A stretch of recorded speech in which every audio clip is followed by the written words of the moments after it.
কোরবানিকে কি করে সুন্দর করা যায়, গরু, মহিষ, ভেড়া, ছাগল যাদেরকে কোরবানি দেব তাদের সুস্বাস্থ্য এবং তাদের ভ্যালুয়েবল চামড়া রক্ষণাবেক্ষণ, বিভিন্ন অঙ্গ প্রত্যঙ্গ যেগুলি আমরা বিদেশে রপ্তানি করি, আমরা খাই না, ওটার কোয়ালিটি মেনটেন করা। আমার কাছে ভালো লেগেছে এখানে ভেটেরিনারি মেডিকেল টিমের অনেক সদস্যরা এসেছে এবং ওনাদের মতামত ব্যক্ত করেছে। একটা শব্দ উচ্চারণ করেছে যে আমরা ঈদের আনন্দকে ত্যাগ করে গরুর সুস্বাস্থ্য রক্ষায় আমরা বাজারে দায়িত্ব পালন করি, বাজারগুলিতে। নিশ্চয়ই আপনাদের এই দায়িত্ব পালন প্রশংসনীয় এবং সবাই আপনাদেরকে সম্মানের সাথে জানায়। আমি ব্যক্তি জীবনে ভেটেরিনারি লাইনের মানুষ না। তার আগে যিনি বক্তব্য দিয়ে গেছেন যে কিভাবে কি ধরনের ট্রিটমেন্ট, অসুস্থ হতেই পারে, কি ধরনের ট্রিটমেন্ট করলে গরুর জন্য ভালো, আমাদের জন্য ভালো, এ ব্যাপারে ওই ডিপার্টমেন্টের এই উচ্চপদস্থ কর্মকর্তা আপনাদেরকে সাজেস্ট করে দিয়েছেন। অঙ্গ প্রত্যঙ্গের ব্যাপারেও বলা হয়েছে। আসেন, আসলে ঈদের দিন আমাদের বিভিন্ন ডাটা, যে এখন পর্যন্ত যতগুলি ডাটা আমরা পেয়েছি, কত কোরবান দেওয়া হয়, 1 কোটি আমরা ধরে নিই প্লাস মাইনাস। এদেশে মানুষ আছে 18 কোটি ডাটা অনুযায়ী।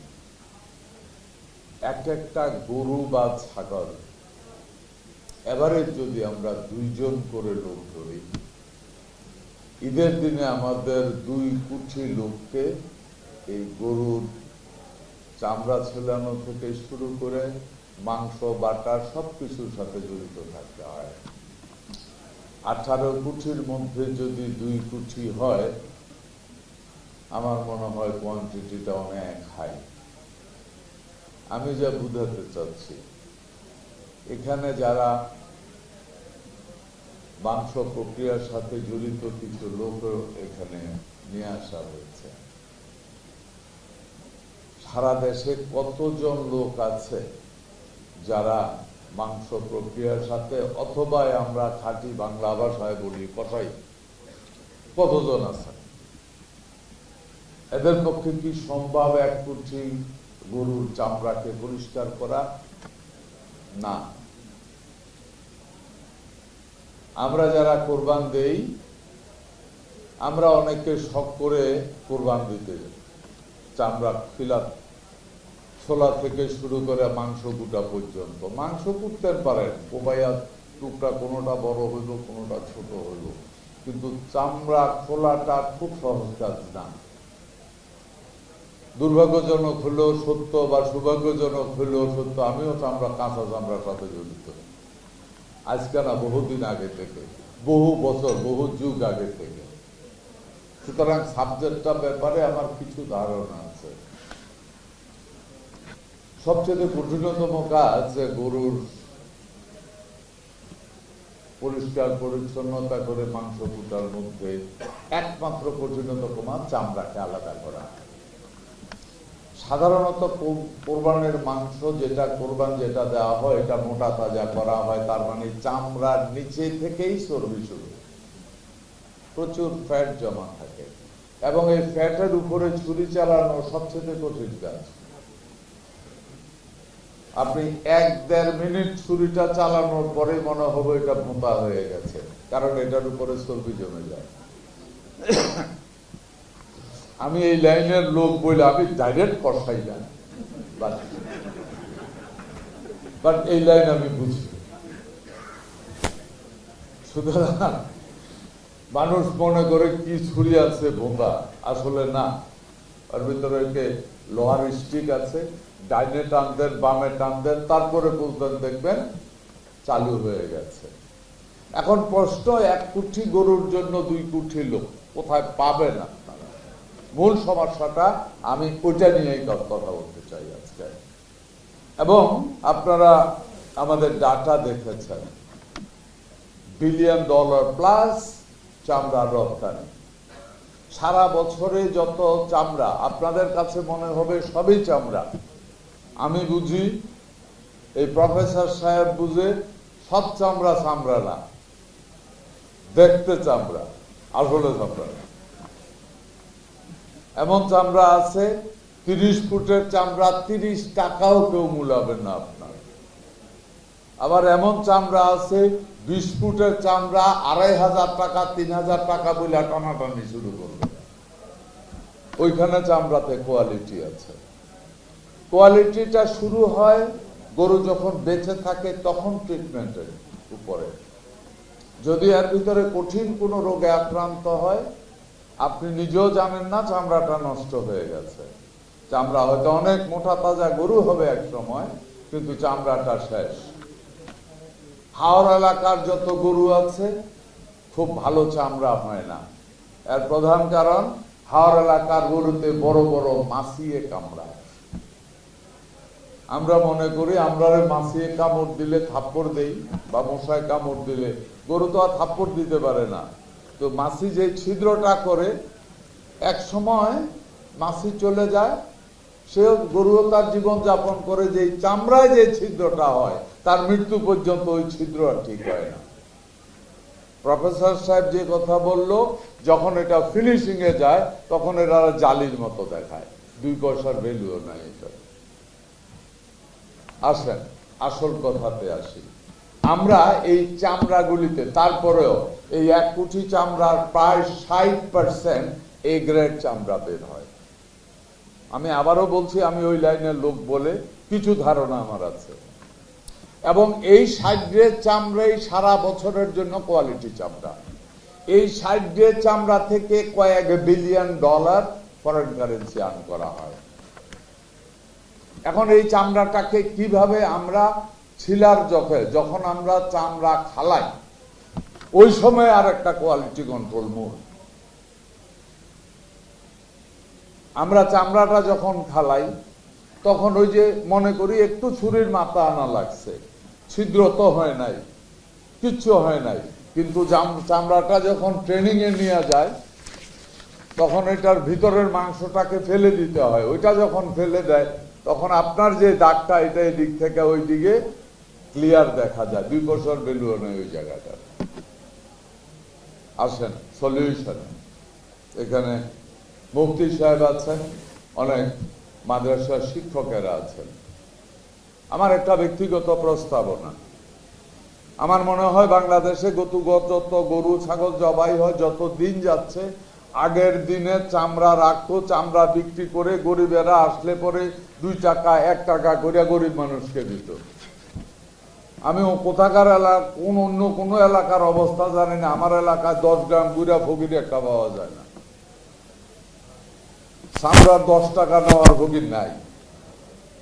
তো ঘটনাটা কি হয়, সবাই যে কাজটুকু করে, চামড়াটা যত দিন যাচ্ছে আস্তে আস্তে মাদ্রাসাগুলিকে দিয়ে দেওয়া হয়।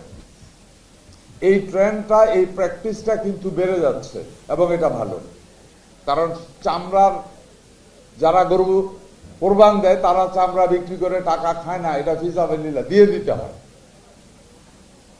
যেহেতু মাদ্রাসাগুলিতে দেওয়া হয় এবং জবাইয়ের প্রশ্নে এত হুজুরও পাওয়া যায় না, মাদ্রাসার ছাত্ররা এবং শিক্ষকেরা জবাইয়ের কাজটুকু করে। এই কারণে মাদ্রাসাতে যেহেতু চামড়া দিয়ে দেওয়া হয়, এই কারণে বর্তমান আমাদের সরকার, এই সরকার কয়েক কোটি টাকা বাজেটে মাদ্রাসাগুলিতে ফ্রি লবণ দিয়ে পাঠিয়ে দেওয়া হচ্ছে।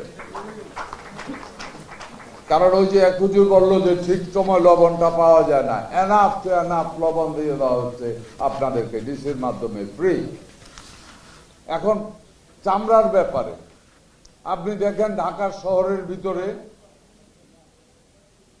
একটা গরু, আমি লাস্ট টাইম একটা গরু জবাই করছি এখানে, বর্ষায় আইসা উপরে নিচে দেখা বলে যে 35,000 টাকা লাগবে। কিসের? কই যে চামড়া খুলে আপনারে কুটটা বাইটা দেব 35,000 টাকা।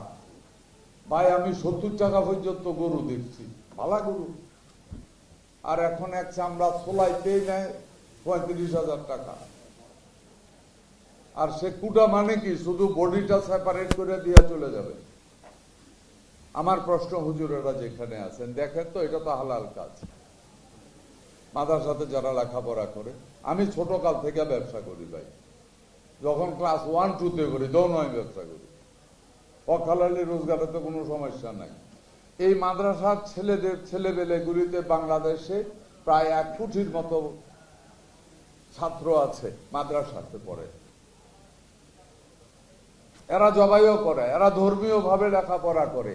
এদেরকে যদি ট্রেনিং দেওয়ানো হয় দুইটা, এক, চামড়াটা আপনারা পেয়ে গেলেন আপনাদের মাদ্রাসায়, আমরা লবণ দিয়ে দিলাম, ওই চামড়াটা প্রপারলি আপনারা প্রিজার্ভ করতে পারলেন, ন্যায্য মূল্য পাবেন, দেশে ফরেন কারেন্সি আর্নিংটাও ঠিক হইলো, আপনার মাদ্রাসারও কয়েক লক্ষ টাকা আর্ন হইলো।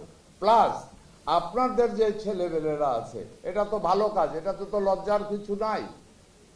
আপনি যদি তাদেরকে ট্রেনিং দেওয়া হয়, 1 বছর হয়তো একটু নাড়াচাড়া হবে ছুরি, দ্বিতীয় বছর হাত পাকা হয়ে যাব। যদি করে ওই লোকগুলি, ওই যাদের কোরবান দেওয়া হয়েছে তার কাছ থেকে হয়তো 5-10 হাজার টাকা এক্সট্রা একটা বকশিস পেয়ে গেলেন।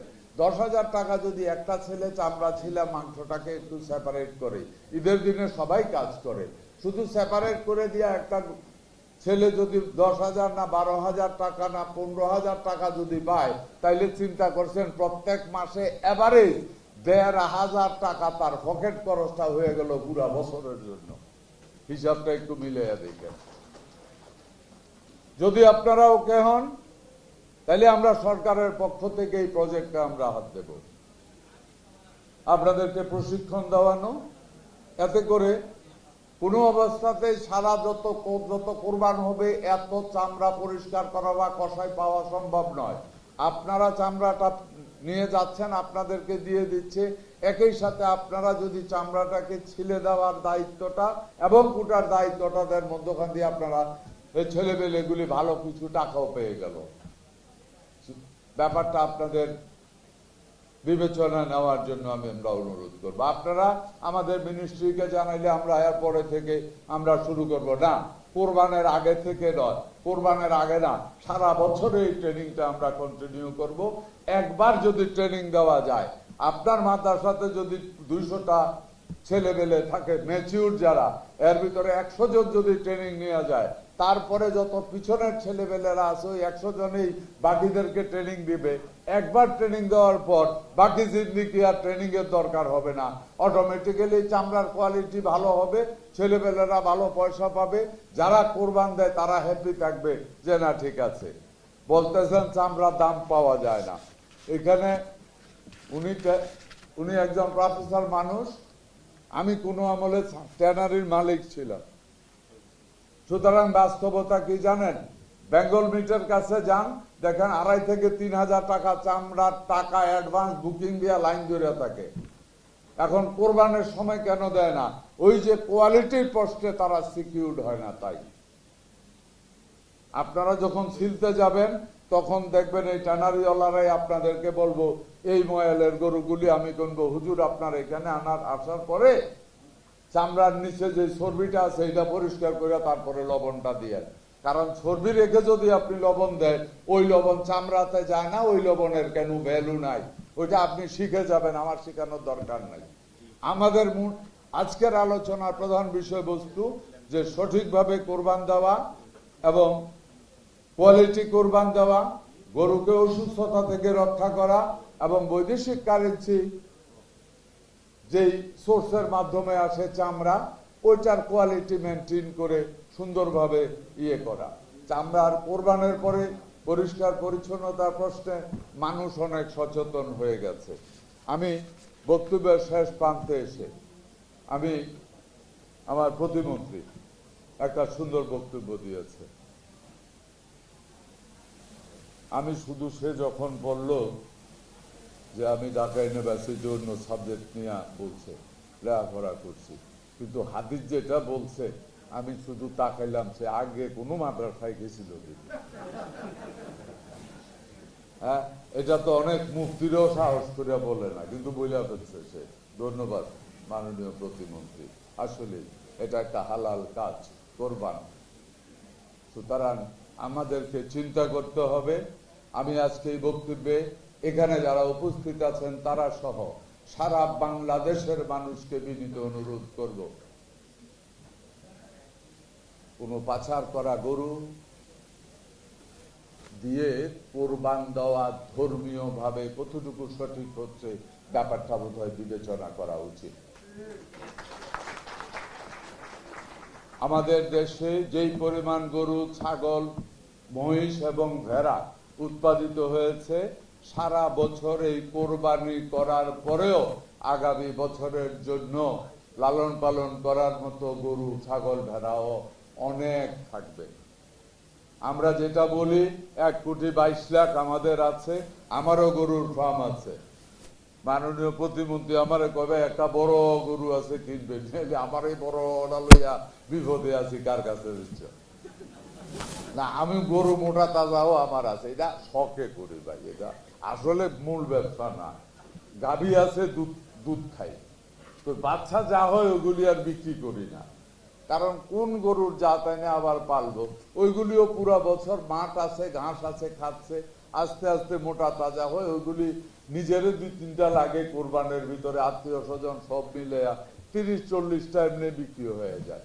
ওই জন্য নিজেই পালি। ওরে বললাম যে ভাই আমারও তো একটা বড় আছে, বোধহয় বেচতে পারবো না, নিজেই কোরবান দিতে হইব, অনেক বেশি বড়, আমার ঘরের বাচ্চা। এগুলো যা বুঝাতে চাচ্ছি, অনেক বক্তব্য দিলাম, যা বুঝাতে চাচ্ছি, বাংলাদেশ পশু সম্পদে স্বয়ংসম্পূর্ণ।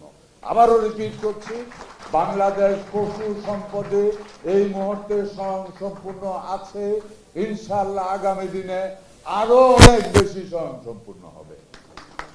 সুতরাং আমরা যারা বাংলাদেশের নাগরিক, আমাদেরকে সচেতন হতে হবে। বাংলাদেশের ফার্মার যারা আছে তারা যেন ক্ষতিগ্রস্ত না হয়। এই দেশ আমার, এই দেশ আপনার, এই দেশ আমাদের। আমরা সবাই যদি দেশ নিয়ে চিন্তা করি, তাহলে এই দেশ এগিয়ে যাবে। কারোর কোনো ষড়যন্ত্র বাংলাদেশকে দাঁড় করিয়ে বা পিছু নিতে পারবে না। ধন্যবাদ থাকেন আপনারা, ধন্যবাদ জানাচ্ছি আপনাদেরকে। ভালো থাকেন, অগ্রিম ঈদ মোবারক।